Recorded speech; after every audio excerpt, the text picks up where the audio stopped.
मुकर्रर किया था। अल्लाह फरमाएगा, अब तुम्हारा ठिकाना दोज़ख है, हमेशा इसमें जलते रहोगे मगर जो अल्लाह चाहे। बेशक तुम्हारा परवरदिगार दाना है, खबरदार है। और इसी तरह हम जालिमों को उनके अमाल के सबब जो वो करते थे एक दूसरे के करीब कर देंगे।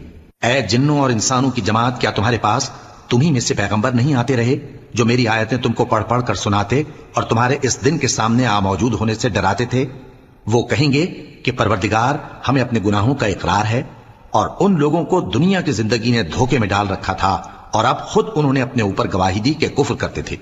ए नबी, ये जो पैगंबर आते रहे और किताबें नाजिल होती रहीं तो इसलिए कि तुम्हारा परवरदिगार ऐसा नहीं कि बस्तियों को जुल्म से हलाक कर दे और वहां के रहने वालों को कुछ भी खबर ना हो। और सब लोगों के बलिहाज आमाल दर्जे मुकर्रर हैं और जो काम ये लोग करते हैं अल्लाह उनसे बेखबर नहीं। और तुम्हारा परवरदिगार तो बेनियाज है, साहिब रहमत है। अगर चाहे तो ए बंदो तुम्हें नाबूद कर दे और